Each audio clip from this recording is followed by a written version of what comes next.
नमस्कार मित्रों, सरकारी नौकरी हेतु आयोजित इंटरव्यू में हुआ बड़ा घोटाला, जिसके लिए पीड़ित बेरोजगार ने ली माननीय उच्च न्यायालय की शरण। जानिए मामला क्या। यदि आप इस चैनल पर नए हैं तो इस चैनल को सब्सक्राइब करने की कृपा करें, ताकि हमारी और आपकी आगामी मुलाकातें पक्की हो सकें। इस हास्य वीडियो को अंत तक देखिए और एंजॉय कीजिए। आज के दौर में सरकारी नौकरी पाना बहुत ही मुश्किल कार्य है, क्योंकि आज सरकारी नौकरी में जब जगह निकलती है और उसके बाद परीक्षा होती है, फिर इंटरव्यू होता है, उसमें एक लंबा अंतराल हो जाता है। जैसे कोई वैकेंसी निकली, साल 2 साल बाद उसका एग्ज़ाम होगा, और अगर कोई प्रकरण मान्य न्यायालय में नहीं पहुंचा तो फिर उसका इंटरव्यू हो जाएगा और काफ़ी समय बाद परिणाम घोषित होंगे।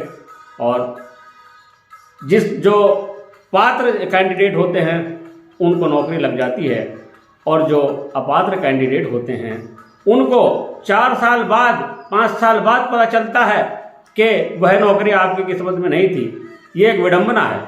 अगर कोई नौकरी किसी की किस्मत में नहीं है तो जल्दी पता चल जाए, ताकि वो अपना और काम करे या दूसरी नौकरी देखे, इंतजार तो ना करे।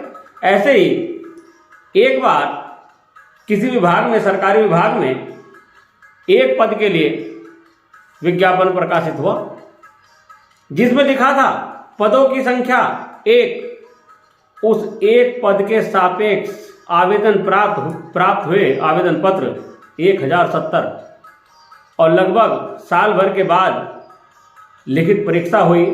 लिखित परीक्षा में जब परिणाम उसका आया, ये तो अच्छी बात रही कि कोई पेपर आउट का प्रकरण नहीं हुआ, वरना 2-3 साल और जांच चलती, भाई पेपर आउट किसने कराया, कैसा हुआ, उसके बाद में रिजल्ट आता।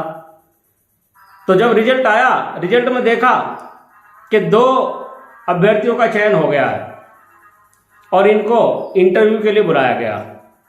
तो वो दोनों अभ्यर्थी इंटरव्यू के लिए पहुंचते हैं और उनका इंटरव्यू होता है, जिनमें से एक अभ्यर्थी को नौकरी मिल जाती है, उसका चयन हो जाता है। इस पर दूसरा अभ्यर्थी माननीय उच्च न्यायालय की शरण में चला जाता है और वहां अनुरोध करता है, महोदय, इंटरव्यू में लेन देन या कोई बड़ा घपला हुआ है, और जिस पहले कैंडिडेट ने नौकरी प्राप्त की है उसने अपने राजनीतिक प्रतिष्ठा ताकत का प्रयोग किया है, और इसकी जांच होनी चाहिए और इंटरव्यू दोबारा होना चाहिए और सबके समक्ष। इस पर माननीय उच्च न्यायालय ने आदेश दिया कि सक्षम मजिस्ट्रेट के सामने वीडियो रिकॉर्डिंग कराते हुए इन दोनों अभ्यर्थियों का इंटरव्यू एक साथ लिया जाए और साथ साथ मार्किंग की जाए, ताकि कोई भी किसी के साथ नाइंसाफी ना हो और पात्र व्यक्ति को सरकारी नौकरी का लाभ मिले।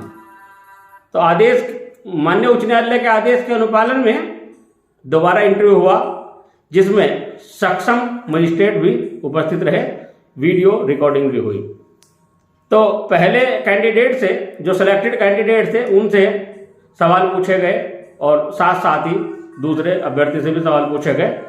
दोनों के सवाल बेबाक थे, जवाब बेबाक थे, और दोनों के नंबर बराबर आते रहे। इस पर इंटरव्यू में ये निर्णय लिया गया, अभी थोड़ा सा इनसे लिखित में भी करा के देख लो, शायद कुछ अंतर हो जाए। अब एक को पास होना है, एक को फेल होना है, ये तो अनिवार्य है।